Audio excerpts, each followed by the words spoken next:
આજના જે બે વક્તા છે, દેવિકાબેન ધ્રુવ અને નયનાબેન પટેલ. દેવિકાબેન ધ્રુવ યુએસથી છે, હ્યુસ્ટન. નયનાબેન પટેલ યુકેથી છે, લેસ્ટરમાંથી. તો એમનો પરિચય થોડોક આપી દઉં. થોડોક એટલા માટે કહું છું કે દેવિકાબેન અને નયનાબેન બંને આપણા આ ગુજરાતી સાહિત્ય ફોરમમાં અગાઉ આવી ચૂક્યા છે. એટલા માટે જ કહ્યું કે હું એમનો પરિચય ટૂંકાણમાં આપું છું. બંને સાહિત્યની વિદ્યાર્થીનીઓ. દેવિકાબેનના કાવ્ય સંગ્રહો અને પત્ર શ્રેણીના પુસ્તકો પ્રકાશિત થયેલા છે અને નયનાબેન તો વાર્તાકાર છે, તો એમનો વાર્તા સંગ્રહ પ્રકાશિત થયેલો છે. આજે આપણે જે પુસ્તકની પત્રયાત્રાની વાતો સાંભળવાના છીએ તે પુસ્તકને ગુજરાતી સાહિત્ય પરિષદ તરફથી ડાયસ્પોરા સાહિત્યિક પારિતોષક એનાયત થયેલો છે અને તેનો અંગ્રેજીમાં અનુવાદ પણ થયો છે. તો આ તકે એ પ્રસંગ માટે હું બંને બહેનોને અભિનંદન આપું છું. વધુ પરિચય તો તેમનો આજના જે પત્રો દ્વારા જે એ લોકોનો વાર્તાલાપ થશે ને એના ઉપરથી એમનો પરિચય આપણને વધુ મળી જશે. કારણ કે કોઈનો પરિચય આપવો ને એ બહુ અઘરી વસ્તુ છે કે પોતે પોતાની જાતને પણ ઓળખી શકતા નથી, તો બીજાનો પરિચય આપવાનો તો કેટલું અઘરું પડે ને. પણ એટલે જ તમારા બંનેના વક્તવ્ય ઉપરથી અમારા શ્રોતાગણો ખરેખર તમારો પરિચય પામશે. તો હવે દેવિકાબેન, નયનાબેનને વિનંતી કે હવે મંચ તમારો છે.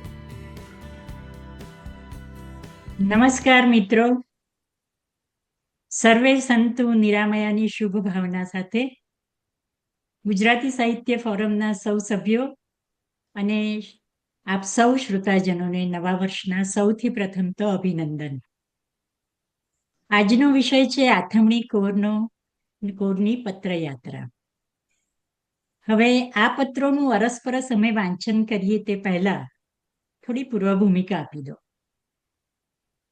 2016ના વર્ષમાં એક વિચાર આવ્યો કે વિદેશમાં મર્યાદિત સમય માટે વિઝિટર તરીકે આવીને ઘણા લોકોએ અલગ છલક વાતો લખી છે ઉપર છલ્લી, પણ 40-50 વર્ષ વિદેશમાં રહીને ઝીણવટપૂર્વક તટસ્થતાથી પોતાના સંઘર્ષો અનુભવોની વાતો લખ્યાનું જાણમાં નથી. હા, પછીના વર્ષોમાં કેટલાક પુસ્તકો લખાયા, દાખલા તરીકે સ્મૃતિ સંપદા લખાયું 22ની સાલમાં, પણ હું વાત કરું છું 2016ની. એટલે એમ થયું કે આ વિશે કંઈક લખવું. અને લખવું તો કઈ રીતે? તો એમ તો વિસ્તરાતો જતો સાહિત્યનો પ્રકાર છે પત્ર, તો પત્ર રૂપે લખવું. હવે પત્ર લખવાનું હોય અને તે પણ સાહિત્યિક પત્ર રૂપે, એટલે સ્વાભાવિક રીતે જ સાહિત્યની મિત્ર નયના યાદ આવી કે જેની સાથે અમે એક જ વર્ગમાં બેસીને મોટા મોટા સાહિત્યકારો પાસે ગુજરાતી ભાષાનો અભ્યાસ કર્યો હતો, એક જ બેન્ચ ઉપર બેસીને. હવે નયના રહે લંડન અને હું યુએસએ, એટલે પણ એ રીતે એની સાથે પત્ર વ્યવહારનો વિચાર વધારે આવ્યો, કારણ કે એ યુકેની વાતો, અનુભવો, સંઘર્ષો લખી શકે અને હું યુએસએની. હવે અમારી વચ્ચે મૈત્રી પાકી, પણ સતત સંપર્ક નહોતો. એટલે સૌથી પહેલું કામ તે હતું કે મારે નયનાને લંડનમાં ક્યાં છે એ શોધવી પડી, શોધી કાઢી. નયના, હા, આ વાત ખૂબ જ રસપ્રદ છે દેવિકા. મને તારો હું ઇન્ડિયા હતી તારો જ્યારે પત્ર આવ્યો ને, તારો જ્યારે મેસેજ આવ્યો ને ત્યારે, અને એટલું બધું કામ હોય ને એની અંદર ઘણું બધું ભૂલાઈ જતું હોય, પરંતુ ઇન્ડિયાથી આવીએ એટલે પહેલું કામ સંદેશાઓ જોવાનું ફોનની અંદર. તો મેં સંદેશાઓ જોતી હતી, એમાં એક એટલું સુખદ આશ્ચર્ય વચ્ચે એક સંદેશો સાંભળ્યો કે હું દેવિકા બોલું છું, જો આ ફોન નયનાનો હોય તો મને ફલાણા નંબર ઉપર ફોન કરે. અને બસ જાણે વચ્ચેના વર્ષો હતા જ નહીં તેમ ફરી અમારી વાતો શરૂ થઈ ગઈ. અને પરિણામે આ પુસ્તકના બીજ વવાયા અને વિકસ્યા પણ. આથમણી કોરનો ઉજાસ ઊંધું દેખાય છે હમણાં તો આની અંદર, પરંતુ ના, બરાબર દેખાય તો છે. ચત્તા જ દેખાતા હશે. દેખાય છે. બરાબર. અને અ, આ પુસ્તકના પ્રકાશનમાં શ્રી બળવંતભાઈ જાનીએ સંપૂર્ણ સાથ આપ્યો. તે પછીના વર્ષોમાં એનો અંગ્રેજી અનુવાદ પણ થયો. દેખાય છે? ગ્લો ફ્રોમ વેસ્ટર્ન વધારે શોર. ઓછું કરો. હા, તારા મોસા મેં રાખ. હા, હા, બસ. ગ્લો ફ્રોમ વેસ્ટર્ન શોર. અને અમે ભાગ્યશાળી કે આ પુસ્તકનું શીર્ષક અમને મળ્યું જાણીતા સાહિત્યકાર પ્રીતિબેન સેનગુપ્તા પાસેથી. હમ. તો તો આ આ રીતે અમારી પત્રયાત્રા શરૂ થઈ. દેવિકાનો પહેલો પત્ર એટલે કે ઈ પત્ર મને મળ્યો જાન્યુઆરીની 2016માં. આજે આ વાતને 9 વર્ષ વીતી ગયા. અમારે માટે કયા પત્રો વાંચવાની એક બહુ જ મીઠી મૂંઝવણ હતી. પણ ચાલો વધુ વાત કર્યા વગર શરૂ કરીએ. આપણે પત્ર નંબર એટલે વચ્ચેથી અમે નક્કી કર્યા છે થોડાક કયા કયા પત્રો વાંચવાય, અને એ આજે હવે વાંચવાનું શરૂ કરીએ. દેવિકા. પહેલો પત્ર નંબર 23 નૈનાથ વાંચશે. હા, અમે એવી રીતે નક્કી કર્યું છે કે દેવિકા મને લખે અને હું દેવિકાને લખું તો સામસામે પત્ર વાંચવાનું વધારે મજા આવશે. એટલે દેવિકા લખે છે કે કેમ છું, ન પૂછું તો પણ જણાઈ આવ્યું કે તું ખૂબ મજામાં છે. કારણ કે આ પત્રમાં એક સાથે તે ઘણા બધા વિષયો, સ્ત્રી સ્વાતંત્ર્ય, સ્ત્રી પુરુષ સમાનતા, ધર્મ અને સંસ્કૃતિ છેડ્યા અને વિચારો રજૂ કર્યા. ગમ્યું, ખૂબ જ ગમ્યું. આ બધી વાતો કોલેજ કાળમાં ક્યાં થતી હતી? એ સમય અને અવસ્થા કંઈ જુદા જ હતા. તે એક વાત ખૂબ સરસ લખી કે સમાજ વ્યવસ્થાને માટે અને માત્ર શ્રમ વિભાજન કરવા કદાચ એકદમ શરૂઆતના હિન્દુ સમાજમાં જ્ઞાતિ પ્રથા શરૂ થઈ હોય તો વિકાસની સાથે સાથે એ વ્યવસ્થામાં ફેરફાર થવા જોઈતા હતા. એ ન થયું એટલે જ કદાચ ધર્મની અવદશા થઈ. બિલકુલ ગળે ઉતરે તેવી વાત છે. જ્ઞાતિના વાડાઓની માયાજાળ ઓછી હોય તેમ હવે તેમાંથી સંપ્રદાયોના વાડાઓ ઊભા કરી દીધા. એ અંગેની તે જણાવેલી બંને ફિલ્મ અને નાટક પણ જોયા છે. એ ઉપરાંત આમિર ખાનનું પીકે પણ જોયું છે. એ દરેકમાં હળવી રીતે એ જ સંદેશો અપાયો છે કે વિશ્વના દરેક ધર્મે એક નવી જ દ્રષ્ટિ કેળવી અને ખીલવવી પડશે. એટલું જ નહીં, એ નવા અભિગમ પ્રમાણે ચાલવું પણ પડશે, અને તો જ એક તંદુરસ્ત સમાજનું ઘડતર થશે, એનો વિકાસ થશે. દલાઈ લામાના શબ્દો પ્રેમ અને કરુણા એ બે મારા મતે સાચા ધર્મ છે, અને એ બંનેના વિકસવા કોઈ ધર્મની જરૂર નથી. એ શબ્દો કેટલા સાચા લાગે છે નીના. મને એક વાત એમાં ઉમેરવાનું મન થાય છે કે જાત સાથે જાત્રા થાય તો ઘર આંગણે તીર્થ ઊભા થાય. રૂમીનું એક વાક્ય છે ને કે ગઈકાલે હું ચતુર હતો અને વિશ્વને બદલવા માંગતો હતો, અને આજે હું ચતુર છું અને જાતને બદલી રહ્યો છું. હવે સ્ત્રી સ્વાતંત્ર્ય અને સમાનતાના વિષય પર મારા વિચારો લખું તે પહેલા એક ખૂબ જૂનો વાર્તાલાપ યાદ આવ્યો. 1986-87ની વાત. અમારા એક અમેરિકન પડોશી, નામ મિસ્ટર ફ્રેન્ક, જોબમાં સહકાર્યકર પણ ખરા. તેમણે જુવાનીની શરૂઆતમાં મિલિટરીમાં કામ કર્યું હતું. એક સાંજે અમે બધા સાથે બેઠા હતા અને તેમણે અમેરિકામાં 1960 સુધીની સ્ત્રીઓની સામાજિક સ્થિતિ વિશે ઘણી બધી વિગતવાર વાતો કરી. તેનો સાર લખું. એમના કહેવા મુજબ પહેલા તો અહીં છોકરીઓની સ્કૂલ અલગ હતી અને છોકરાઓની અલગ. તેમાં પણ છોકરીઓને ઘૂંટણ ઢંકાય તેવા જ ડ્રેસ પહેરવા પડતા. તને ખ્યાલ હશે જ કે જૂના બધા મૂવી કે અમેરિકન શોમાં હિરોઈન્સ લાંબા ડ્રેસમાં જ જોવા મળતી. સ્ત્રીઓને મતાધિકાર પણ નહોતા. સારી ઊંચી કક્ષાની કોલેજમાં ન જવાય, બેંકમાંથી લોન ન મળે, સારી જોબ ન મળે, વગેરે વગેરે. આપણને નવાઈ લાગે નીના કે આટલા બધા સુધરેલા દેશમાં ક્યારેક આવી પણ પ્રથા હતી. હા, મોટામાં મોટું દૂષણ હતું સિગરેટના વ્યસનનું. ગમે તે વ્યક્તિ, છોકરી હોય કે છોકરો, ગમે ત્યાં સિગરેટ ફૂંકી લેતા. પછી જેમ જેમ અન્ય દેશોની પ્રજા ભરતી ગઈ તેમ તેમ ક્રમે આ બધામાં જાગૃતિ અને પરિવર્તન આવતા ગયા. તેનો ઇતિહાસ તો પ્રચલિત છે. ભારતીયો અમેરિકામાં ઉચ્ચ શિક્ષણ અંગે 1960ની આસપાસ આવવા માંડ્યા હતા. ધીરે ધીરે કુટુંબોને બોલાવી પછી સ્થાયી થતા ગયા. લગભગ એ અરસામાં અહીં સ્ત્રી જાગૃતિ સવિશેષ વિકસતી ગઈ, જેની સારી ખોટી અસરો વત્તે ઓછે અંશે વયને મુતાબિક આપણા લોકોમાં પણ પડતી ગઈ. એક બાજુ સુશિક્ષિત વર્ગ તો બીજી બાજુ અનુકરણ કરતો વર્ગ ઊભો થયો. સ્ત્રી સમાનતાની પાશ્ચાત્ય વાતોની ખોટી અસર હેઠળ કેટલાય કુટુંબોના સુસજ્જ માળા બનતા બગડ્યા અને બનેલા વિખરાતા પણ જોયા. મને તો લાગે છે કે આપણા દેશની મૂળભૂત વ્યવસ્થા ખૂબ આદર્શ હતી, જેમાં હકીકતે તો સ્ત્રી સન્માનનો ભાવ પણ ખરો જ. ખેર, અપવાદોને બાદ કરતા મને લાગે છે કે તું કહે છે તેમ આ ટોપિક હવેના જમાનામાં અર્થહીન અને અંતહીન છે.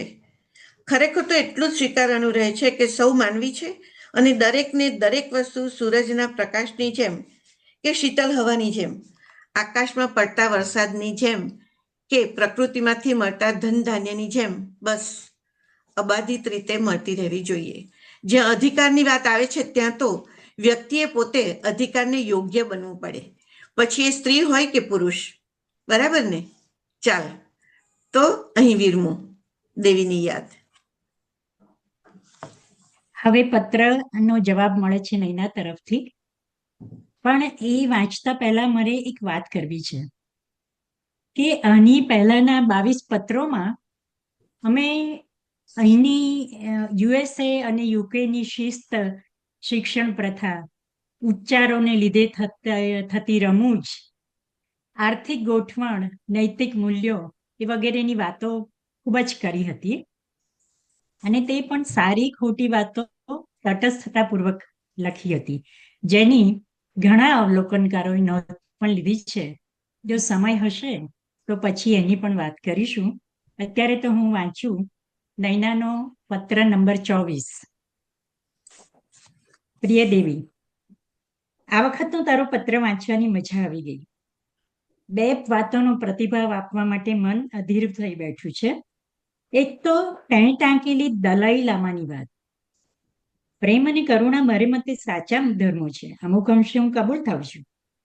પરંતુ સ્વામી સચ્ચિદાનંદજીનું પુસ્તક વાંચ્યા પછી સાચે જ વિચાર કરવા માટે એક નવી દિશા ખુલી ગઈ છે મારા માટે. સ્વાભાવિક રીતે દલાઈ લામાની વિચારસરણી બૌદ્ધોપદેશથી પ્રભાવિત હોય જ, અને એટલે જ બૌદ્ધની પ્રેમ અને કરુણા એ ધર્મનું એક પાસું જરૂર છે.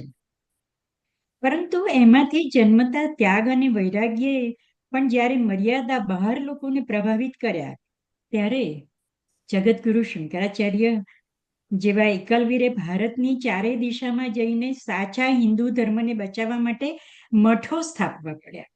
કારણ કે સમજણ વિનાના અથવા અર્ધજ્ઞાનને લીધે પ્રચલિત થતા ત્યાગ અને વૈરાગ્ય પણ માણસને કાયર અને આળસુ બનાવી નાખે.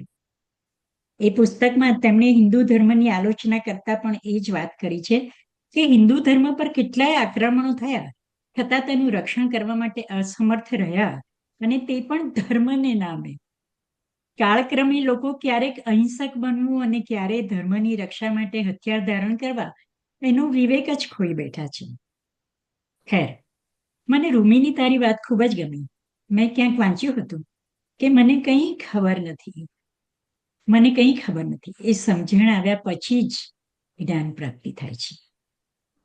પોતાને પારખવાની ચતુરાઈ, વિવેક બુદ્ધિ અને સમદ્રષ્ટિ જ સાચા ધર્મ તરફ લઈ જાય. એક નવી આશા નામનું પુસ્તક વાંચ્યું. એના પાના નંબર 82 પરનો એક ફકરો મને ખૂબ ગમ્યો, જે હું લખી સંભળાવું છું કે અજ્ઞાન જ્ઞાનનો મુગટ પહેરે છે. આ વાક્ય મને ખૂબ ગમ્યું. અજ્ઞાન એટલું ભયંકર નથી, કારણ કે તેનો સ્વીકાર થતો હોય તો તેને દૂર કરી શકાય છે. પણ જ્યારે અજ્ઞાન જ જ્ઞાનનો મુગટ પહેરીને બેઠું હોય, ત્યારે તે અતિ ભયંકર બની જાય છે. તેમાં પણ આવું અજ્ઞાન હજારો લાખોના ઘડવૈયાઓમાં બેઠું હોય તો તેની જ ભયંકરતાની કોઈ સીમા જ નથી. કોઈ વ્યક્તિ ભગવાન બની બેસતી, પોતાની પૂજા કરાવે, પોતાનું નામ જપાવે, પોતાની આરતી ઉતરાવે, ગવડાવે, ચમત્કારોનો પોતે જ પ્રચાર કરે, છપાવે, વહેંચાવે અને લોકોને ચમત્કારથી મુક્ત કરી આપવાની પ્રેરણા આપે.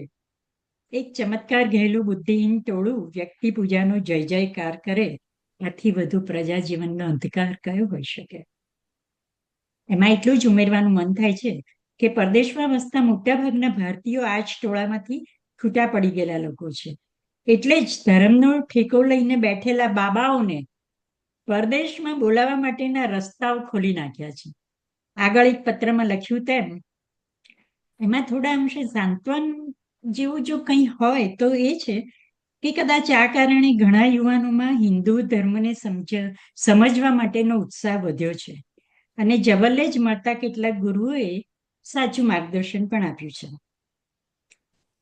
હવે તારા પડોશી કરેલી વાત લખી છે તેના સંદર્ભમાં લખું તો હા, પશ્ચિમના દેશોમાં પણ સ્ત્રી સ્વાતંત્ર્ય, સન્માન વગેરે બીજા વર્લ્ડ વોર પછી જ સંવર્ધન પામ્યા છે. મેં ઘણા સમય પહેલા ટીવી પર એક પ્રોગ્રામ જોયો હતો. તેમાં પણ દર્શાવ્યું હતું કે તે જમાનામાં યુકેમાં લગ્ન પહેલા ગર્ભવતી થઈ જતી સ્ત્રીને પાગલખાનામાં મોકલી દેવામાં આવતી અને આખી જિંદગી એને ત્યાં જ પસાર કરવી પડતી. વળી તેણે લખ્યું તેમ સ્ત્રીની જવાબદારી ઘરકામ અને બાળકોની સંભાળ પૂરતી મર્યાદિત હતી. યુદ્ધ પછી પુરુષોની સંખ્યા ઘટી જતા સ્ત્રીઓએ ઘર બહાર કામ કરવા જવું પડતું. ત્યારથી સ્ત્રીની પરિસ્થિતિ બદલવા માંડી અને આજે ક્યાં પહોંચી છે અને એની પાછળ કયા પરિબળો કામ કરે છે, શાનો પ્રભાવ વધુ છે અને એની સારી ખરાબ અસર વિશે આવતા પત્રોમાં વાત કરીશું. અત્યારે એક નાનકડી કવિતા લખી વિરમો કે ઝાકળમાં બોળી તેરવા બસ એક ધારણા ચિત્રી તો જો. ઝાકળમાં બોળી તેરવા બસ એક ધારણા ચિત્રી તો જો, કોરા કાગળમાં પણ લીલાછમ બનાવો ફૂટી નીકળશે. નીનાની સ્નેહ યાદ. આગળનું પત્ર વાંચ્યું તે પહેલા એક વાત. કશુંએ નક્કી કર્યા વગર અમારા બંનેના લખાણમાં વિદેશની ધરતી પરના અનુભવો પછી જે રીતે વિચારશક્તિ કેળવાતી જતી હતી, પ્રતિબિંબિત થતી જતી હતી અને તે પણ સ્વાભાવિકપણે. તેથી એમ લાગે છે કે જાણે કલમ કસાતી જાય છે અમારા બંનેને લખવાનું બળ અને આનંદ મળતો જાય છે. હવે વાંચું છું પત્ર નંબર 25. દેવિકા લખે છે, હા, વાહ વાહ, ઝાકળમાં બોળીને ચિતરેલી ધારણામાંથી ફૂટેલા લીલાછમ બનાવો જેવો તારો પત્ર. ક્યાં કહેના. પણ સાચું કહું, ધારણા કરતાં મોડો પત્ર મળ્યો તેથી લાગ્યું જ કે કંઈક કારણ હશે. આ ટેલિપથી પણ ગજબની વસ્તુ છે નહીં? એમાંય પત્ર શ્રેણી પછી તો નિકટતાનો તાર. તારી તબિયતની અસ્વસ્થતા વાંચીને એક કવિતાની 2 પંક્તિ લખ્યા વગર નહીં રહી શકાય. સુરેશ દલાલની છે, તે વાંચી જ હશે. છતાં ફરી એકવાર, આંખ તો મારી આથમે રહી, કાનના કુવા ખાલી, એક પછી એક ઇન્દ્રિય કે હમણાં તો હું ચાલી. હા, પણ એ પહેલા તે ગયા પત્રમાં સચ્ચિદાનંદ પુસ્તકનું જે વાત કરી હતી તેને આગળ આપણે પછી ક્યારેક એનું ડિસ્કશન કરીશું. હવે વાર્તા સાંભળ. 1984ની એક વાત. અમેરિકા આવીએ 4-5 વર્ષ થયા હતા. સારી જોબ મળતા અમે થોડા સ્થિર પણ થવા માંડ્યા હતા. દેવિકા લખે છે, એ અરસામાં હું મારી એક જૂની શિકાગોમાં રહેતી દોસ્તને ટેલિફોન ડિરેક્ટરી દ્વારા શોધી રહી હતી. સંપર્ક કરવો મુશ્કેલ હતો, તેથી મેં પ્રયત્ન છોડી દીધા. એનીવે, પછી ધીમે ધીમે થોડા પ્રયત્ન કરીને એનો મને સંપર્ક મળ્યો. થોડી માંડીને વાત કરું તો સોનલ એક પાકિસ્તાનીને પરણી હતી. તેને એક દીકરો પણ થયો હતો. અમેરિકાના ટીવીમાં એનાઉન્સરનું કામ કરતા કરતા એક મુસ્લિમ સહકાર્યકર સાથે એ ફરી પ્રેમમાં પડી. થોડા મહિના સારું ચાલ્યું. પછી એ ભાઈ એકલા પોતાને વતન ગયા. જતા પહેલા સોનલના ક્રેડિટ કાર્ડને બરાબર વાપર્યું અને ત્યાં જઈ પોતે પોતાના ધર્મ પ્રમાણે ત્રીજું લગ્ન કર્યું. તેણે સોનલને તો પોતે સિંગલ જ છે એમ કહ્યું હતું. તેથી જ્યારે એને આ બધી વાતની માહિતી મળી ત્યારથી એટલી જનુને ચડી હતી કે જેવો એ અમેરિકા પાછો આવ્યો પેલો માણસ, તરત જ સોનલે તક શોધી ગોળીએથી એને વીંધી દીધો અને પછી પોતે પણ એક પાર્કિંગ લોટમાં જઈ કારમાં બેસી પોતાને કપાળે ગોળી છોડી વિદાય લીધી. હવે આ બધી વાતની ખબર એના પતિને પડી ત્યારે એ ખાનદાન પાકિસ્તાની તરત જ હાજર થયો અને તેની તમામ ક્રિયાઓ પોતે પાકિસ્તાની હોવા છતાં હિન્દુ વિધિથી કરી અને દીકરાને જ તેની સાથે જ હતો તેની વધુ સાર સંભાળ એક સિંગલ પેરેન્ટ થઈ કરવા માંડ્યો. તેણે ફરી લગ્ન પણ ન કર્યા. નીના, આ વાત નથી, સત્ય ઘટના છે. પણ આજે આ કહેવાનું તાત્પર્ય એ જ છે કે આમાંથી કેટલાક પ્રશ્નો ઊભા થાય છે અને કેવા જવાબો મળે છે. સૌથી પહેલા તો એ કે કયો ધર્મ, કોના સંસ્કાર, કઈ ભૂમિનું બીજ, કયું શિક્ષણ, કયો સમાજ? સંજોગોની આગળ બધું જ બદલાઈ જાય છે. માત્ર એક ઇન્સાન અને એની ઇન્સાનિયત જ કામ લાગે છે. આવી ઘટનાઓ વિશ્વમાં ઠેક ઠેકાણે દરેક દેશોમાં બનતી જ રહે છે. દર વખતે એક જ સાર નીકળે છે. પ્રત્યેક માનવીને ઈશ્વરે એક સરખા અંગો આપ્યા છે, એક સરખી સંવેદનાઓ આપી છે, દિલ અને દિમાગ આપ્યા છે. દરેકનો લોહીનો રંગ લાલ છે, કોઈનો કાળો ધોળો કે લીલો નથી, અને વ્યક્તિ માત્ર સારા ખોટાનું મિશ્રણ છે. દિવાલ પર થતા ચૂના પ્લાસ્ટરની જેમ સમયે સમયે માનવીના તન મન પર અવનવા રંગોના થપેડા ચડતા રહે છે. ધર્મ, સંપ્રદાય, જ્ઞાતિ, દેશ, વિદેશ, સ્ત્રી પુરુષ, સ્વતંત્રતા, સમાનતા, ભાષા, જાતિ, બધું કેવળ નામ માત્ર છે. સરવાળે બધું શૂન્ય. બધે જ અને બધામાં જ સારું અને ખોટું બધું જ જોવા મળે છે. કોઈ એક સ્ટેટમેન્ટ કે જવાબ આપી શકાય તેમ નથી. તેથી જ ચાલ આ દરિયામાંથી હવે બહાર નીકળીએ, હળવા ફૂલ રહીને આ વહેતા જીવન જળમાં આવડે તેવું અને તેટલું તરી લઈએ. આ જીવન જળ લખ્યું ને યાદ આવ્યું એક અછંદાંશ કાવ્ય. જિંદગી અટપટી છે, વાળની ગૂંજ જેવી અણુકેલી છે. કોઈને મન ઉજવણી છે તો કોઈને ઘર પજવણી છે. જંગલ કરો, મંગલ કરો, મધુરી કહો કે અધૂરી ગણો, મનની સમજણનો સાર છે, બાકી તો જાદુગરનો ખેલ છે. ચાલ અહીં અટકું છું. ફરી મળીશું આવતા શનિવારે. ત્યાં સુધી ટેક કેર. દેવીની યાદ. મિત્રો, આ પત્રો વાંચતા વાંચતા એક વાત યાદ આવે છે કે જ્યારે કોઈ ગંભીર વાત હું લખું, કારણ કે હું અમદાવાદની અને મૂળ સ્વભાવે થોડી ગંભીર, જ્યારે નૈના સુરતની અને મસ્ત મિજાજી, એટલે જ્યારે કોઈ આવી ગંભીર વાત આવે ત્યારે નૈના સિફતપૂર્વક એને હળવાશથી લઈને બીજી વાત શરૂ કરતી. હવે પછીના પત્રમાં એની સુરતી ભાષાનો થોડો લાભ મળશે. તો વાંચું છું પત્ર નંબર 26. પ્રિય દેવી, તારી વાત સાચી છે. વૃદ્ધાવસ્થા આગળ ઝૂકી જવાનું આપણા તો સ્વભાવમાં જ નથી. સુરેશ દલાલની એક કવિતાની થોડી ઝલક સાંભળ. નામ દઈને કે નામ લીધા વિના, સારું કે ખરાબ એવું કશું કીધા વિના જીવવાનું તો છે જ. તો પછી લીલા પાંદડાનો ફુવારો ફૂટતો હોય તેમ ઝાડ જેમ કેમ નહીં જીવવું? કોઈકને જીવવાનો થાક લાગે, કોઈકને ધાર્યું નહીં જીવ્યાનો વસવસો છે, કોઈકને જીવનનો નર્યો નશો છે, તો કોઈકને મરણ સાથે મોહબ્બત થઈ જાય છે. કોઈક ઉદાસ છે, કોઈકને ભરપૂર જીવવાની પ્યાસ છે. ભાઈ, આપણને તો ભરપૂર જીવવાની પ્યાસ છે. ઇન્દ્રિયો એનું કામ કરે, મન એનું કામ કરે, અને અંતર મન આપણું થનગનતું રહે. બસ એથી વિશેષ કાંઈ નથી જોઈતું. ચાલ હવે તે જે પ્રશ્નો મૂક્યા છે એની થોડીક તો વાત કરી લઈએ. તારી મિત્ર સોનલની કરુણ કહાણીના સંદર્ભમાં ઘણા બધા પ્રશ્નો મૂકી વળી આપણા પત્રો માટે તે વિશાળ ફલક ખોલી નાખ્યું છે. તું લખે છે કે આજે આ લખવાનું તાત્પર્ય એ જ કે કયો ધર્મ, કોના સંસ્કાર, કઈ ભૂમિનું બીજ, કયું શિક્ષણ, કયો સમાજ, સંજોગોની આગળ બધું જ બદલાઈ જાય છે. એ પ્રશ્નો પર જઈએ તે પહેલા મને તારી મિત્ર સોનલ કે જેની દર્દભરી વાત ગયા પત્રમાં તે લખી, તેના જેવા ઘણા લોકો માટે એક ન સમજી શકાય તેવો સવાલ ઉભો થાય છે કે એકવાર પ્રેમ લગ્ન કર્યા પછી ફરી કોઈના પ્રેમમાં પડીને પોતાના જ પ્રથમ પ્રેમનું આ લોકો અપમાન નથી કરતા? અમારે ત્યાં અહીં યુકેમાં પણ એક એવો કિસ્સો બન્યો હતો કે જેમાં પ્રેમ લગ્ન કર્યા પછી 17-18 વર્ષે પોતાનાથી નાની ઉંમરની કુંવારી વ્યક્તિના પ્રેમમાં પડી યુવાનીમાં પગ માંડતી દીકરીથી મળીને કેટલાય લોકોનું જીવન બરબાદ કરી નાખ્યું. માન્યું કે કદાચ પતિ પત્ની પાસેથી અપેક્ષિત વાતો ના મળી હોય તો પણ મારા માનવા પ્રમાણે પ્રેમની પહેલી શરત જ એ છે કે જેને માટે પ્રેમ જાગ્યો તે વ્યક્તિ જેવી છે તેવી જ સ્વીકારવાની, એના સઘળા ગુણો અને અવગુણો સાથે. તો પછી પ્રથમ પ્રેમ માત્ર શારીરિક આકર્ષણ જ હોઈ શકે? એને પ્રેમનું નામ આપી શકાય? ખેર, જે બીજી વાત લખી એ મિત્રના પતિનો પ્રેમ સાચો સાબિત થયો. ધર્મ અને સંસ્કાર, ભૂમિ, શિક્ષણ કે સમાજ કરતા માણસ અંદરથી કેટલો પરિપક્વ થયો છે તે મહત્વનું છે. પછી પ્રેમ હોય કે વર્તન, વિચાર કે વાણી, એના પતિને સલામ. મારું એક સામાન્ય નિરીક્ષણ છે દેવી, કે આપણા આખા સમાજે પરિપક્વ થવાની જરૂર છે.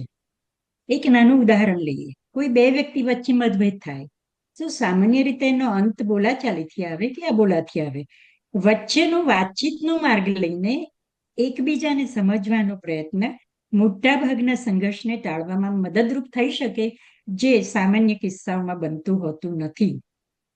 એટલું જ નહીં, જાહેર વિષયોની સામે ઘણીવાર તો અંગત દુખતી રગ ઉપર પ્રહારો કરવામાં આવતા હોય છે. પરિણામે મૂળ વાત વણસી જતી જણાય છે. કારણ વગર જ નાની અમથી વાતનું વતેસર થઈ જતું હોય છે. હું આ પરિપક્વતાની વાત કરું છું. તને શું લાગે છે? અત્યારે રહીશભાઈની પેલી કવિતા યાદ આવી ગઈ ને. નૈના લખે છે, મારું મોં ડબલ મલકી ગયું. કારણ એક તો એ હઝલ છે અને પાછી હું રહી જન્મજાત હુરતી. તો હું વાંચું એના કરતા નૈના તું જ વાંચી સંભળા કે સુરતની ભાષામાં આ કઈ રીતે તું વાંચે છે. ઓકે. પન્નીને પહતાય તો કહેતો નહીં, ને વણજો અઠડાય તો કહેતો નહીં, ને હમણાં તો કહેતો છે કે પાપન પર ઊંચકી લેવું, પછી માથે ચડી જાય તો કહેતો નહીં, ને હમણાં તો પ્યાર રેહમને દોરી, એના પર લુગડા હૂકવાય તો કહેતો નહીં.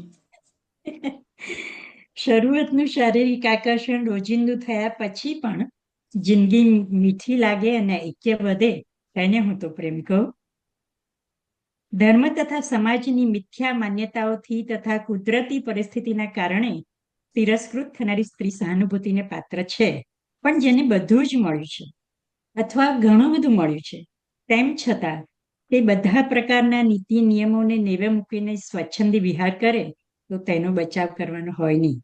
લે, આજે કુર્તીની વાત કરી બેઠી છું, તો ગઈકાલે જ એક સુરતીભાઈ સાથે વાત કરતી હતી અને તે જે બોલ્યા તે કહીને આ પત્રને વિરામ આપું. ચાપુ ચપટી આપી મેલવાનું, સમજ્યા ને? નીનાની સ્નેહ યાદ. આના પછી અમે યુકે અને અમેરિકાની કેટલીક સહેલાઈથી મળી જતી ક્વિક સર્વિસીસની વાતોની આપલે કરી છે. આસપાસના બનતા સારા ખોટા બનાવોની વાતો લખી છે અને એના ઉપરથી વિવિધ સાહિત્યકારોના કોટેશન્સ, ધર્મની વાડાબંધી અને ક્યારેક ભારત સાથે તુલનાત્મક વિચારો પણ વ્યક્ત કર્યા છે. છેલ્લા 2 પત્રોના થોડાક પેરેગ્રાફ વાંચીશું. દેવિકા 49માં પત્રમાં લખે છે કે અમેરિકા અને યુરોપની વાતો અને અનુભવોથી શરૂ થયેલા આપણા છેલ્લા કેટલાય પત્રોમાં, પ્રિય નીના, અમેરિકા અને યુરોપની વાતો અને અનુભવોથી શરૂ થયેલા આપણા છેલ્લા કેટલાય પત્રોમાં વતનની વાતો બહુ થોડી આવી. એ શું બતાવે છે? વતનનો ઝુરાપો ઘટી ગયો છે અથવા તો બદલાઈ રહ્યો છે, એમ નથી લાગતું? તેની પાછળ મુખ્ય કારણો કદાચ આ પ્રમાણે હશે. વતનનું ચિત્ર મનમાં રાખીને આવ્યા હતા તે હવે લગભગ બદલાઈને ભૂંસાઈ ગયું છે. ખરેખર તો હવે ત્યાં પરદેશની અસરો એટલે કે ભારતમાં પરદેશની અસરો વધુ દેખાય છે. હવે અહીં પણ ઉત્સવો એટલે કે યુકેમાં પણ ઉત્સવો અને ઉજવણીનો માહોલ વતન જેવો જ કદાચ વધારે જોવા મળે છે. જોજોનું દૂર લાગતું વતન હવે નિકટ આવી ગયું છે. વિશ્વ જ નિકટ આવી ગયું છે. વિશ્વ હવે નાનું બન્યું છે. તેથી પણ વ્યક્તિ કે વસ્તુઓનો ઝુરાપો ઓસરતો ગયો છે, નહીવત થતો રહ્યો છે. પણ હા, એક વાતનો સંતોષ જરૂર છે કે આપણે દેશના ઝુરાપા સિવાયની ઘણી બધી વાતો, વિચારો અને ઘટનાઓને જે તે ભૂમિ પર રહીને પણ એકબીજા સાથે આદાન પ્રદાન કરી શક્યા છીએ. તેથી તો પત્રનું આ સ્વરૂપ મને ખૂબ વહાલું લાગે છે. તારું માનવું શું છે નીના? હવે પત્રો તો થોડાક ઘણી બધી બીજી વાતો લખેલી છે, પણ અમે પર્પસથી પૂર્વક અમુક ફકરા જ સિલેક્ટ કર્યા છે કે જેથી કરીને એક ધારું વાંચન આપને થોડું કંટાળાજનક ના લાગે. તો હવે આના જવાબમાં નૈના લખે છે કે હા, પ્રિય દેવી, 1968માં એક વાત બીજી. આમ તો અમે નૈના અને દેવિકા એમ આખા નામ છે, પણ અમે આ પત્રોમાં પેટ નેમ વાપર્યા છે. એટલે નૈના નીનાથી ઓળખાય છે અને હું જનરલી પરિવારમાં દેવીથી ઓળખાવું છું. તો આગળના પત્રમાં નૈના લખે છે કે પ્રિય દેવી, 1968માં યુકેમાં વસવાટ આરંભ્યો ત્યારનું વતન ઝુરાપો અને અત્યારે વતનનું આકર્ષણ ખરું, પરંતુ તેણે કહ્યું તેમ ઝુરાપો ક્યારે માત્ર ખેંચાણમાં પરિવર્તિત થયો ખબર નહીં. કારણો વિચારીએ તો ઘણા છે, પરંતુ એ વાસ્તવિકતાનું દુઃખ પણ થાય. દુનિયા નાની થતી જાય છે એ સાચું. વતનમાં પણ પશ્ચિમ તરફનું જબરદસ્ત આકર્ષણ અને વતન જેવું વાતાવરણ પશ્ચિમમાં પણ ઉપલબ્ધ હોવા ઉપરાંત આ વધતી જતી ઉંમર સાથે અદ્રશ્ય થતી જતી નિર્દોષતા પણ મને લાગે છે મોટો ભાગ ભજવે છે. દાખલા તરીકે, જ્યાં સુધી ચંદ્રગ્રહ નહોતો ત્યાં સુધી એ મામા લાગતા, ચાંદા મામા. એમાં ડોશીનું ચિત્ર જોતા જે નિર્દોષ આનંદ થતો તે જ્ઞાન આવતા જ ખલાસ થઈ ગયો. આ જ રીતે દુનિયાને પીછાણતા થયા, માણસોના સાચા ચહેરા ઓળખતા થયા અને જીવનમાંથી બાળપણનો નિર્દોષ આનંદ હાથમાંથી સરકી જવા માંડ્યો. ખેર, હજુ પણ દર વર્ષે ભારત જવાનો આનંદ માણવા મળે છે, એ પણ ગનીમત.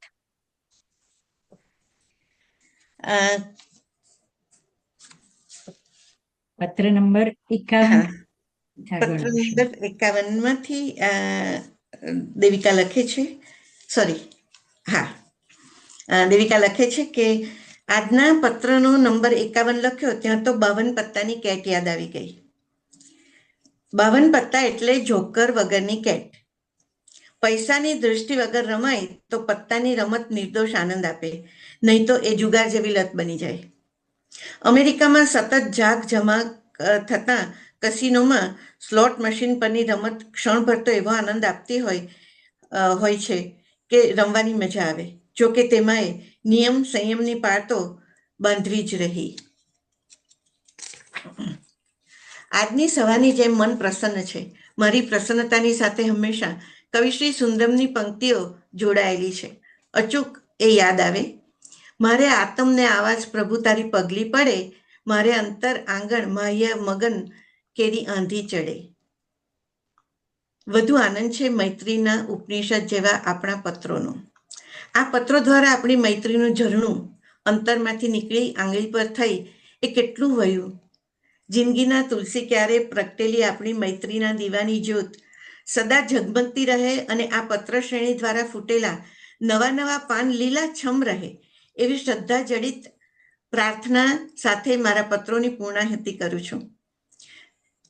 દેવિકા લખે છે અને દેવીની સ્નેહ યાદ. અહીં એ દેવીનો 51મો પત્ર સંપૂર્ણ થાય છે. અને આ પત્ર શ્રેણીની શરૂઆત મારા પત્રથી થઈ અને આ પત્ર નંબર 52 નૈના લખે છે, પ્રિય દેવી, આ પત્ર ખૂબ સુંદર છે એટલે થોડાક 2-3 ફકરા વાંચું છું. પ્રિય દેવી, તે શરૂ કરેલી પત્રોની ઘટમાળ અને મારા પ્રત્યુત્તરો સામસામે 26 વખત લખાયા.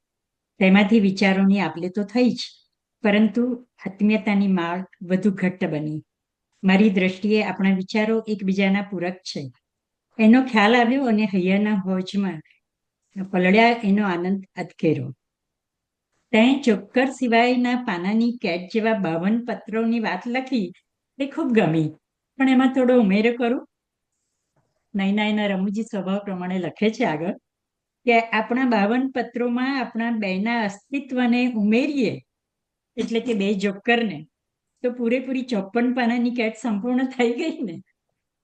2 જોકરોએ આજના ટેકનોલોજીના જમાનામાં પત્ર શ્રેણી શરૂ કરી અને 52 ગંજીપાને સંવેદનાઓ, બૌદ્ધિક અને વૈચારિક અભિવ્યક્તિઓથી અને 48 વર્ષોથી મનને ખૂણે ભંડારાયેલી વાતોને મોકળી કરીને કદાચ આપણી મૈત્રીના ગંજીપાને એક નવો જ આયામ, પરિમાણ આપ્યો. આગળ એ લખે છે કે મૈત્રીના આવા પત્રો મનને તરબતર કરી દે અને આંખમાં પ્રાણ લાવી રાહ જોવાની મજા જ અનોખી છે, નહીં? HKના દિવસો પણ આ પત્રો દ્વારા જીવી લીધા અને નિર્ભેળ આનંદ અને મસ્તી મત પિયોરે ભંવરજી તંબાકુડી નૃત્ય NCCમાં કર્યું હતું અને પછી વાર્ષિક ઉત્સવમાં પણ કર્યું હતું. મને બરાબર યાદ છે. નગીન કાકાએ સ્ટેજ પાસેના દરવાજા પાસે કહ્યું હતું આ નગીન કાકા એટલે મિત્રો નગીનદાસ પારેખ અમારા પ્રોફેસર હતા. અને રવિન્દ્રનાથ ટાગોરની બંગાળી એમના પુસ્તકોના અનુવાદ નગીનદાસ પારેખે કર્યા હતા. એમના હાથ નીચે અમે ભણ્યા હતા. તેમણે પણ કહ્યું હતું આ નૃત્ય જોઈને કે તમારા બંનેના ડાન્સ જોઈને કોઈને પણ નાચવાનું મન થઈ જાય. મોટા કાકાની મૈયત નાટક કરતા એના રિહર્સલ વખતે માણેલી એક ક્ષણ. મોટા કાકાની મૈયત એ નાટક જસવંત ઠાકર પાસે અમે એમના દિગ્દર્શન હેઠળ કર્યું હતું અને અમે બંને એમાં ભાગ લીધો હતો. મોટા કાકાની મૈયત મધુભાઈના ક્લાસમાં ચાલુ ક્લાસે, હવે મધુભાઈ એટલે કોણ? તમે બધા ગુજરાત સમાચાર તો વાંચતા જ હશો વર્ષોથી. એ વખતે હું શાણીને છકરાવી જે લખતા પ્રિયદર્શી એમનું ઉપનામ હતું. મધુસૂદન પારેખ એ પણ અમારા પ્રોફેસર હતા.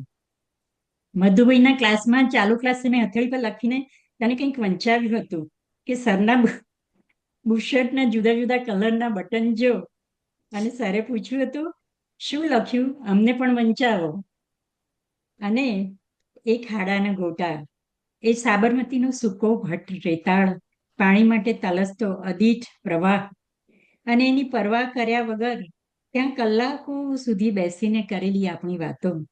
સાચે જ તારું આ પત્ર શ્રેણીનું સૂચન જ્યારે ફળીભૂત થયું ત્યારે મનને ખૂણે ઢબુરાઈ ગયેલી યાદો ફરી વસવા માંડી. ઉપર જણાવ્યા એ બધા આનંદ કરતા અતકેરો આનંદ દર અઠવાડિયે તારો પત્ર આવે કે મારે લખવાનો હોય ત્યારે આ બધી યાદો આળસ મરડીને ઊભી થતી રહી એ છોગામાં. અલવિદા તો નહીં કહું, કારણ કે આપણે જરૂર મળીશું. ક્યારેક અમેરિકા તો ક્યારેક યુકે, તો ક્યારેક બંને કાંઠે પાણીથી છલોછલ સાબરમતીને આરે, તો વળી તાપીને કિનારે આવવાનું આમંત્રણ આપીને વિરમું.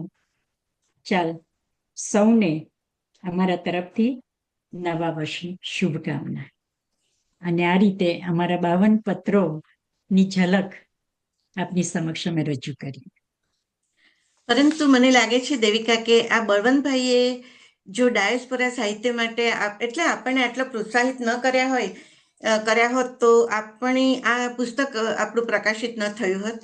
એટલે મને લાગે છે કે આજે એમની વાતોને પણ થોડીક આપણે વાંચી લઈએ તો બધાને ખ્યાલ આવશે થોડોક કે શું એમણે કયા આશયથી આ લખ્યું હતું. આપણે લખ્યું નહીં, આપણને પ્રોત્સાહિત કર્યા હતા. આદરણીય બળવંતભાઈએ ડાયસ્પોરા સાહિત્ય માટે પ્રશંસનીય કામ કર્યું છે. બાકી તો હાંસિયામાં ધકેલાઈ ગયેલા અમારા જેવા ભારત બહારના લેખકો, કવિઓ, કવિયત્રીઓ માટે આ સોપાન પર પહોંચવું કઠિન હતું. આ પત્રોને પુસ્તક રૂપે પ્રકાશિત કરવાના પ્રયત્ન સાથે સાથે આ પુસ્તકનું રસપ્રદ વિવરણ પણ કરી વાચકને અમારો પરિચય એમના દ્રષ્ટિકોણથી આપી અમને બળવંતભાઈ ગૌરવવંતા કર્યા છે. આ પ્રસંગે એમને યાદ કરી એમની પ્રસ્તાવનામાંથી થોડા અંશ વાંચી એમના તરફ અમારી કૃતજ્ઞતા વ્યક્ત કરીશું. આદરણીય બળવંતભાઈએ પુસ્તક અને અમારા પરિચયને 5 બિંદુમાં વહેંચી લખ્યું છે. પહેલી વાત એમણે લખી કે મહત્વની અને વિશેષ વાત તો એ છે કે આ પત્રો બંને લેખિકાઓની વિચાર વિકાસ પ્રક્રિયાના સાક્ષી છે. એક વિચાર એક સ્થાને પ્રગટે અને એ વિવિધ પાસાથી સમૃદ્ધ બનીને વિચાર રેખા વિકાસ પામે અને સામેથી એક નવો વિચાર ફણગો ફૂટે, એવું બીજારોપણ પ્રત્યેક પત્રમાં બંને લેખિકાઓ દ્વારા થયું. એ રીતે સાંસ્કૃતિક અને સામાજિક સંવેદનાત્મક નિસ્બતની પરિચાયક આ પત્ર શૃંખલા બની રહે છે, જે ખરેખર તો ધારાવાહી કથા જેવી જણાય છે. બીજી વાત એ લખે છે કે બીજી એક વિશિષ્ટ બાબત એ છે કે આ પત્ર શૃંખલા લેખિકાઓની બૌદ્ધિક પ્રજ્ઞા સાથે સાથે તળપદી લોક સંસ્કૃતિ, તળપદું સમાજ જીવન અને ભારતીય સંસ્કાર વારસાની પણ પરિચય છે. એમનું વિકસિત વિચાર જગત, મૃતાત્મા પાછળના ભારતીય ક્રિયાકાંડ, ધર્મને નામે થતા અતિરેક અને સમાજ વ્યવસ્થામાં ઘર કરી ગયેલા જૂના રિવાજો પ્રત્યે નિર્ભીકતાથી નક્કર પ્રતિભાવ રૂપે પ્રગટે છે. આ વાત એક પત્રમાં નયનાએ લખી હતી, જેનો ઉલ્લેખ છે કે ગરુડ પુરાણ શ્રવણના દ્રષ્ટાંતથી એ આખો પત્ર લેખિકાના ભારતીય વિચારથી વિકસિત વ્યક્તિત્વનો પરિચય કરાવે છે. આ પત્ર શૃંખલાની ત્રીજી એક વિશેષ મહત્તા એમનું ભાષા કર્મ છે. અંગ્રેજી તળપદું ગુજરાતી મિશ્રિત ભાષારૂપ અહીં જોવા મળે છે. એમાં વિદેશ નિવાસી બનીને લાધેલું જીવન સત્ય આલેખાતું હોય ને એનું શાશ્વત સનાતન મૂલ્ય છે. ત્રીજા પત્રમાં દેવીબેન લખે છે, પરિવર્તન સાથે સમજણભર્યો વ્યવહારે જ જીવનની જરૂરિયાત અને સાચી સમૃદ્ધિ પણ એ જ છે. અમિત દૃષ્ટિ અને વિવેકી બોલ એ જ સાચા આભૂષણ છે. આ પત્રોની ચોથી વિશિષ્ટતા એમના સંદર્ભોનું આલેખન છે. એમનું વાંચન વિશ્વ પણ વિપુલ છે. ટૂંકા વાક્યો, મુદ્દાસર આલેખન અને નિજી સંવેદન વિશ્વને કારણે આ પત્ર સચોટ, સુરેખ અને મર્મપૂર્ણ સ્વરૂપ પામી શક્યું છે. દેવિકાબેન મૂળ કવિયત્રી, વાર્તાઓનું સર્જન પણ કરેલ છે. નયનાબેન નવલકથા વાર્તા લેખન ક્ષેત્રે પ્રતિષ્ઠિત છે. આ પત્ર સ્વરૂપમાં પણ એ કારણે એમનું સર્જનાત્મક વૈશિષ્ટ્ય, પ્રસંગ કથન અને કાવ્ય સંદર્ભોનું નિરૂપણ આલેખનમાંથી પામી શકાય છે. એમના સંવેદાત્મક તથા માનવીય અભિગમનો સુંદર પરિચય પણ પત્રોની વિષય સામગ્રીમાંથી મળી રહે છે. અને છેલ્લી પાંચમી વિશેષતા જણાવતા આપણા બળવંતભાઈ કહે છે કે એમાં નિરૂપાયેલી વિષય સામગ્રી છે 3-3.5 દાયકાના નિવાસ પછી પણ ભારતીય નિવાસનું ખેંચાણ ઘટ્યું નથી. છતાં વિદેશ નિવાસ સ્થાને જલ્દીથી પહોંચવાની, સમયસર ત્યાંના વ્યવહારમાં જોતરાઈ જવાની પ્રબળ ઈચ્છા પણ ચિત્તમાં પ્રગટે છે. એટલે આ પત્રો બંને લેખિકાઓના લોંગિંગ અને બિલોંગિંગ એમ બંને પાસાના સૂચક મને જણાય છે. એટલે કે ભારતીય જીવન મૂલ્યો, ભારતીય જીવન દર્શન અને ભારતીય જીવન શૈલી સુદીર્ઘ પટ પરના વિદેશ વસવાટ પછી પણ કેટલી અક્ષુણ્ણ અને અખંડ રહીને જીવંત પ્રવાસ સ્વરૂપે સંચરતી રહે છે એનું ઉજળું દ્રષ્ટાંત પણ આ પત્રો છે. નર્યા સાંસ્કૃતિક રાષ્ટ્રવાદના અભિવાચક આ પત્રો એ રીતે બંને લેખિકાઓના અમેરિકન અને બ્રિટિશ ભારતીય વ્યક્તિત્વના ટાગોર કથિત વિશ્વનીડનું દર્શન કરાવે છે. નારી ચિત્તના નિખાલસ, નિર્મળ અને નિરાડંબરી માનસને પ્રગટાવતા પત્રો આપણા સમયનો સાંસ્કૃતિક દસ્તાવેજ હોઈને એનું મૂલ્ય કાયમ રહેવાનું. અહીં એક વસ્તુ કહેતા મને આનંદ થાય છે કે ભાષાશાસ્ત્રી અને ખૂબ જ જાણીતા પત્રકાર, ભાષા સાહિત્યકાર આપણા જુગલ કિશોરભાઈ આ પત્રોને શાબ્દિક વિડીયો પણ કહ્યો છે. અને અહીં અમે અમારું વાંચન સમાપ્ત કરીએ છીએ. દેવી, બિલકુલ, કોઈને કંઈ પ્રશ્ન હોય તો પૂછી શકે છે. આ પુસ્તક પાર્શ્વ પ્રકાશનમાં ઉપલબ્ધ છે અમદાવાદમાં. ખૂબ સરસ. અને અત્યારે તો એકત્ર ફાઉન્ડેશનમાં પણ મળે છે. એકત્ર ફાઉન્ડેશન જે અતુલભાઈ રાવલ અત્યારે ડિજિટલાઇઝ બધું કરી રહ્યા છે એમાં પણ આ પત્રો ઉપલબ્ધ છે. ખૂબ સરસ. અત્યારે પત્રલેખન નામશેષ થતું જાય છે ત્યારે પત્રો દ્વારા કેટલી બધી વાતો એકબીજાને કહી શકાય છે એ ખરેખર પ્રશંસનીય તમે પ્રયોગ કરેલો છે. કૌશલભાઈ ચોકસીને કઈ પ્રશ્ન છે? સૌ પહેલા એમનો પ્રશ્ન જોઈ લઈએ. નમસ્તે દેવિકાબેન, નમસ્તે. નયનાબેન. નમસ્તે. તો હું થોડો મોડો આવ્યો એટલે કદાચ એનો ઉલ્લેખ થઈ ગયો હોય, પણ એક નાટક જોયેલું એ યાદ આવી ગયું આજે, તુમારી અમૃતા. કે જે એને 2 પત્રોનું એક નાટક હતું. મેં બહુ લગભગ 15-20 વર્ષ પહેલા શિકાગોમાં જોયું હતું. ફારૂક શેખ અને શબાના શબાના આઝમી. આઝમી. બહુ અને સરસ. પછી એના પછી સિક્વલ પણ હતું, આપકી Yes. સોનિયા.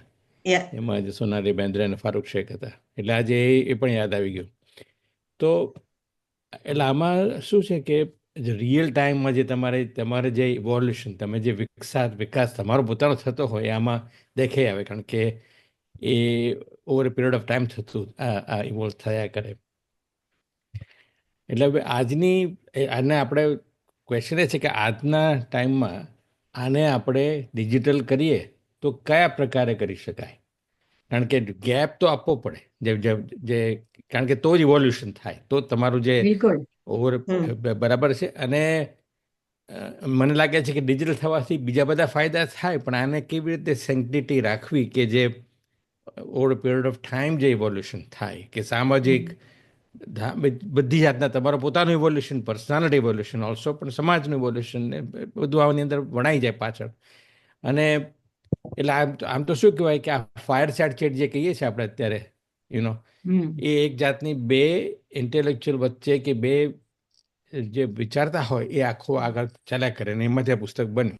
તો તમારું શું માનવું છે, આને આપણે ડિજિટલ કરવું હોય તો કઈ રીતે કરી શકાય? દેવિકા?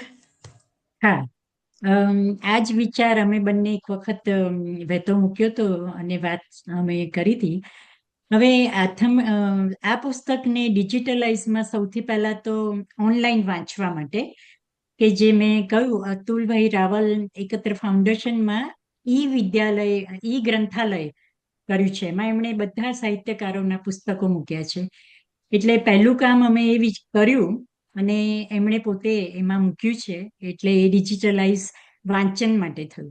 ઓડિયો માટે નૈનાનો એક પ્રસ્તાવ હતો. નૈના, આપણે બંને, તું જ વાત કર કે આપણે બંને સામસામે વાંચવા.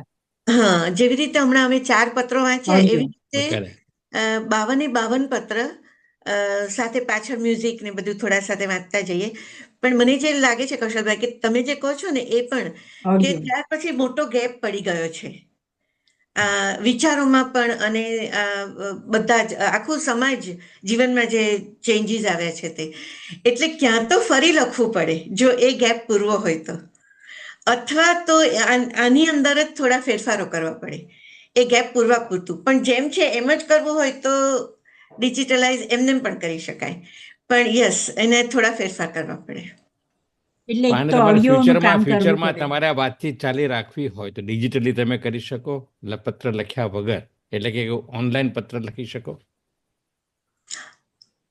હજુ વિચાર નથી કર્યો એવો, પણ કરી શકાય. તને શું લાગે દેવી? સજેશન સરસ છે. અને 2016માં આ લખાયા, અને એ પછી તો કેટલું બધું બદલાયું.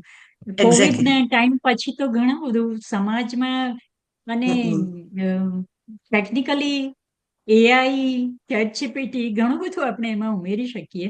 એટલે જરૂર થઈ શકે. એટલે 17મી સાલથી પછી આગળનો સામાજિક પ્રવાહ એમાં જરૂર વણી ઉમેરવું શકાય. પડે. કહે છે ને કે 20 વર્ષ પહેલા થેન્ક ગોડ કે બ્લોગ નહોતો, કારણ કે હું મારી જાતને ફ્યુચરિસ્ટ ગણતો હતો ને એટલી બધા ફ્યુચર મારા ખોટા પડ્યા છે કે ત્યારે લખ્યું હોત તો અત્યારે બધું ખોટું જ દેખાતું. ખરી વાત છે. યસ, આઈ અન્ડરસ્ટેન્ડ. અને ટેકનોલોજી એટલી કૂદકે ને ભૂસકે વધતી જાય છે કે તમે કહ્યું તેમ અમે કદાચ ડિજિટલાઇઝ કરીએ, ઓડિયો કરીએ, તો એનું પ્રકાશન થાય એ પહેલા પાછો કેટલો બધા બદલાવ થઈ ગયો હોય એવું પણ બની શકે. એટલે મારો સવાલ આગળ પર જવાનો હતો, ફ્યુચરમાં જવાનો હતો કે આને ડિજિટલી પત્ર લેખન ચાલુ રાખવું હોય, અને પત્ર તો કહેવાય નહીં, પણ જે બી આપણે કહેવાય કે વિચારોની આપદા છે એ ચાલુ રાખવી હોય તો એમાં પણ ગેપ રાખવો પડે, કારણ કે આ બધું રિયલ ટાઈમ વાળું વર્ક છે ને અત્યારે, એમાંય ગેપ રાખવો પડે કે મહિને એક જ વાર તમે લખો કે 2 મહિને લખો કે 3 મહિને લખો, તો પરિસ્થિતિ બધી સમાજની બધી ચેન્જ થતી હોય તો તમારું એનું પ્રતિબિંબ થયા કરે એની અંદર. ચોક્કસ, ચોક્કસ. Good suggestion. થેન્ક યુ કૌશલ. રેખાબેન સિંદલને કંઈક પૂછવું છે. રેખાબેન,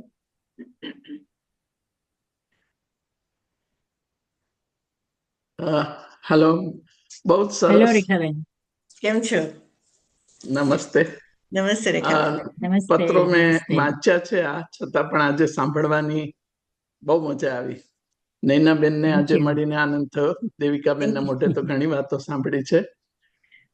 પણ તમારી દેવિકાબેને કોમેન્ટો અમે તમારી કોમેન્ટો વાંચતા જ્યારે જ્યારે આવતું હતું ને ત્યારે મને યાદ છે રેખાબેન, નામ સાંભળ્યું હતું. તમને આજે મળીને આનંદ થયો. દેવિકાબેને જે તટસ્થતાથી અવલોકન કર્યું છે, મને પર્સનલ એક્સપિરિયન્સ છે એમનો. આ સ્મૃતિ સંપદામાં પણ એમનો ઘણો ફાળો છે. પડદા પાછળ રહીને કામ કરનારી વ્યક્તિઓમાંના છે. એટલે હજી બીજા ભાગમાં પણ મને ઘણી એમની મદદ મળી રહી છે. સ્મૃતિ સંપદાના ડાયસ્પોરિક ડોક્યુમેન્ટ તરીકે આ તમારા પત્રો ચાલે એવા છે. બહુ જ સરસ. એમાં કલ્ચરલ હિસ્ટ્રીની બુક્સ ઘણી હોય, જ્યોગ્રાફી, પોલિટિકલ, આ તે, પણ કલ્ચરલ હિસ્ટ્રી એમાં આપણે ગુજરાતમાં બહુ ઓછી જોવા મળે છે.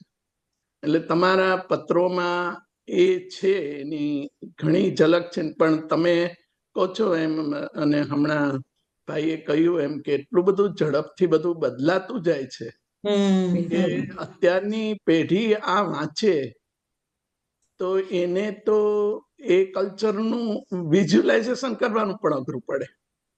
સાચી વાત છે.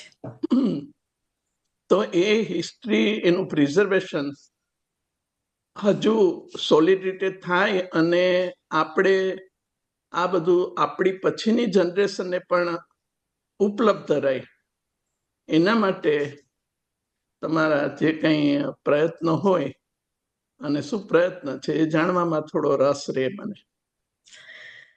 તમારી અને કૌશલભાઈની વાતો સાંભળીને મારા મગજમાં એક એવો વિચાર આવ્યો કે દેવિકા, આની અંદર આપણે છે ને યુવાનોને ઇન્વોલ્વ કરીએ.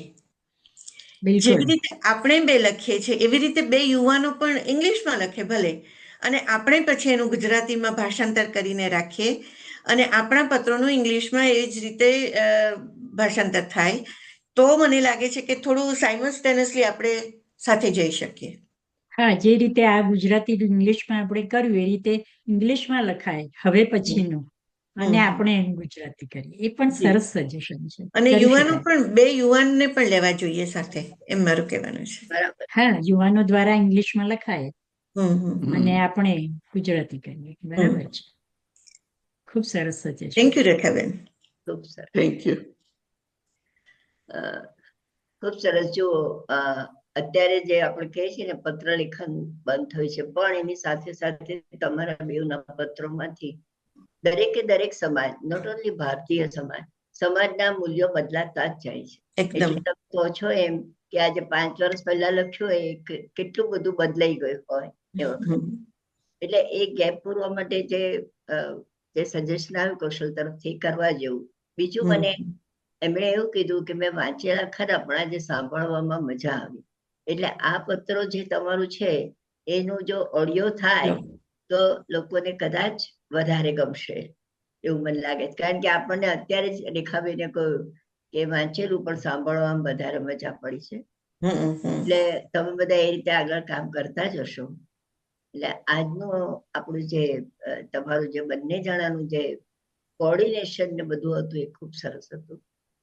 એટલે ખૂબ મજા પડી બધાને. મારે ખાસ તો એ કહેવાનું છે કે તમે જે આ પત્ર લેખનનું સ્વરૂપ પસંદ કર્યું, that by itself is very admirable. એ તો જાણે કે ખરું જ. અને બીજી જે રેખાબેને ઇતિહાસની વાત કરી અને આપણે કૌશલભાઈએ પણ જે મુદ્દાઓ કહ્યા, એ જાણે અજાણે તો નહીં, પણ તમે આ પત્ર લેખનના સ્વરૂપ દ્વારા બહુ સરસ રીતે આવરી લીધા છે. ઇતિહાસની બાબતમાં મારે શું કહેવું છે, આજે આપણે બધા સ્વીકારી લઈએ છીએ કે ટેકનોલોજી ખૂબ જ ઝડપથી બદલાતી જાય છે.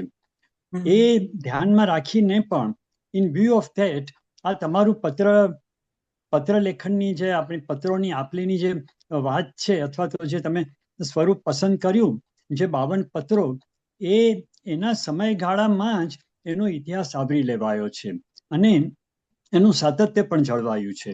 એ રીતે એનું મૂલ્ય વધે પણ છે અને જળવાઈ પણ રહે છે અને વધે પણ છે. એટલે ક્યાં એમાં ઇતિહાસની કે સમયગાળાની ક્ષતિ નથી દેખાતી. બલકે આપણે કોઈ પણ આજે આપણે કોઈ પ્રવાસ વર્ણન જોઈએ અથવા તો જીવન કથા જોઈએ, આત્મકથા જોઈએ કે એવું કાંઈ પણ, તો જે તે સમય જ્યારે લખાઈ હોય એ સમયગાળાનું તો જાણે કે નિરૂપણ હોય જ છે, પણ એના 50-100 વર્ષો પછી પણ વાંચીએ તો એ આપણને ઇતિહાસની કડી ત્યાં સંધાઈ જાય છે. તો તમે બંને આ પોતપોતાના દેશમાં રહીને જે વિચારોની આપ-લે કરી, એ આજે તો હવે ઘણા ગુજરાતીઓ હજારો લાખો ઘણા બધા દેશોમાં વસે છે, હું પણ એમાં છું. વાત શું છે કે એ that by itself means a lot to all. એટલે તમને ધન્યવાદ આપવા સિવાય મારે અત્યારે બીજું કંઈ કહેવાનું નથી. ખાસ તો એ કે બસ આ પ્રકારનું હવે આજે તમે આ પત્રવ્યવહાર બંધ કર્યો છે, પણ એકત્ર ફાઉન્ડેશન દ્વારા અથવા તો જે આજે સૂચનો થયા કે આને ઓડિયો સ્વરૂપમાં જો રાખીએ તો એક વધારાની વાત છે. પણ તમારો આ જે પ્રયત્ન એથી ઘણું વધારે, એથી ઇતિહાસનું, ફરીથી કહું છું, ઇતિહાસનું સાતત્ય જળવાયું છે, જળવાતું રહેશે, અને વાચકોને અને જ્યારે ઓડિયો સ્વરૂપ બને ત્યારે સાંભળનારાઓને આનંદ જ આવશે. થેન્ક યુ, અભિનંદન તમને અને કોકિલાબેન, તમને અને ચોકસી પરિવારને અને સાહિત્ય ફોરમને ઘણા ઘણા થેન્ક્સ. ચાલો, thank you Surendrabhai, thank you. હાજી, બસ હવે You're આમ તો આપણો સમય પૂરો થાય છે, પણ ઓનર કરીને કોઈ બેન છે, 1-2 મિનિટ આપું છું તમને, બોલો જી. જી, 1 જ મિનિટમાં હું પતાવી દઈશ. માન્ય કોકિલાબેન, દેવિકાબેન અને નૈનાબેન, ખૂબ આનંદ સાથે ગૌરવની પણ લાગણી થાય છે, કારણ કે આ બંને લેખિકાઓને હું નાનપણથી ઓળખું છું.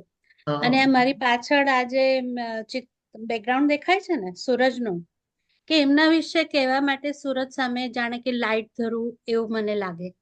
એટલે બસ ગૌરવ એ અનુભવું છું. સાથે સાથે જે કૌશલભાઈએ વાત કરી અને જગદીશભાઈએ અને સુરેન્દ્રભાઈએ કહી કે કોઈ પણ હું કોઈ ગીત ગાતી હોઉં તો પણ મને એમ લાગે કે એમાં એક આખો સમય સમેટાઈ ગયો છે. એવી રીતે આ પત્ર લેખનમાં પણ છે.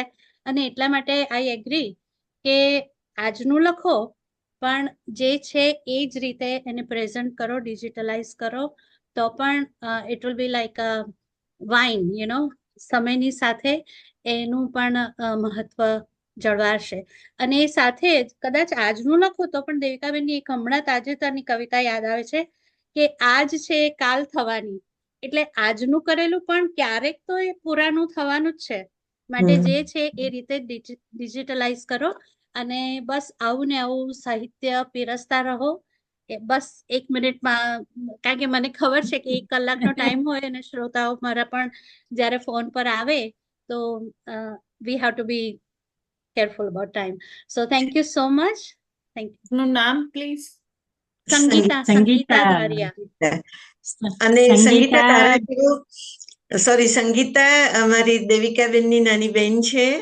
અને તારા જેવો જો મને ભગવાને અવાજ આપ્યો હોત ને તો આટલી રાહત નહીં જોઈ હોત. તમે ક્યારનું ડિજિટલાઇઝ કરી નાખ્યું હોત. આપણે ઉપયોગ કરીએ, એના અવાજનો આપણે ઉપયોગ કરીશું.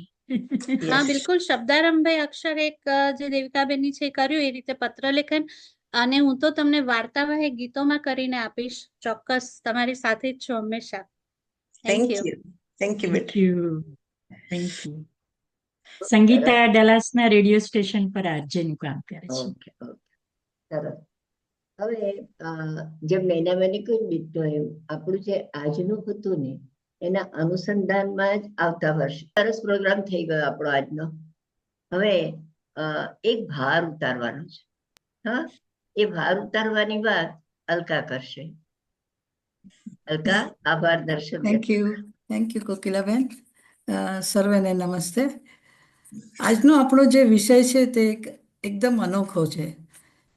બે બેનપણીઓ, એક યુએસ અને એક યુકે, અને તેમના સાહિત્ય માટેના રસને લીધે આ પત્ર વ્યવહાર જે શરૂ થયો, વિદેશમાં થતા અનુભવો, ખાસ કરીને ધર્મક્ષેત્ર અને સમાજમાં સ્ત્રીનું સ્થળ, ભાષા, ઋતુઓ વગેરે આ વસ્તુઓનો ભારત સાથે સરખામણી પણ કરી એમના પત્ર વ્યવહારમાં. આ પત્ર વ્યવહાર ઘણા લાંબા સમય સુધી ચાલુ રહ્યો એ ખરેખર પ્રશંસા લાયક છે. અને તેમણે આ પત્રોને પુસ્તકનું રૂપ આપ્યું. અને દેવિકાબેન અને નૈનાબેન, અમારી સાથે આ પત્રો તમે શેર કર્યા તે બદલ ઘણો જ આભાર. અને સૌથી વધારે એડમિરેબલ તો એ હતું કે એક બેન યુએસમાં બેઠા છે, એક બેન યુકેમાં બેઠા છે, બટ ધ વે તમે જે કોઓર્ડિનેટ કર્યું એવું લાગી રહ્યું હતું કે તમે એક જ રૂમમાં બેઠા છો, બેઉ જણા. Thank you. No breakage in between. That was very admirable. Thank you very much. અને કોકિલાબેન, તમે પણ આ બે બહેનોનો સુંદર રીતે ટૂંકમાં પરિચય આપ્યો તે બદલ તમારો પણ આભાર. અને સૌથી વધારે શ્રોતાઓનો આભાર કે તમે આવી જ રીતે અમને દર અઠવાડિયે સાથ આપતા રહો એવી આશા સાથે નમસ્તે. Thank you Alkaben. ખૂબ સરસ. Thank you. હવે મનસુખભાઈ વાઘેલાનું એક સજેશન છે કે સંગીતાબેન તમે ડલાસના એમ્બેસેડર થાવ. એટલે Good idea. એટલે આપણી સફર અહીંયા આગળ અલ્પવિરામ પામે છે. કેવી ટ્રેન જે 4.5-5 વર્ષથી ચાલી છે આપણી, અને આટલા બધા 233 સ્ટેશનો કર્યા, એટલે હવે આગળના સ્ટેશન પર જવા માટે આપણે આજે અલ્પવિરામ આપી અને આગલા સ્ટેશન જવા માટે આજની સભાને અસ્તુ કહીને વિરમું છું.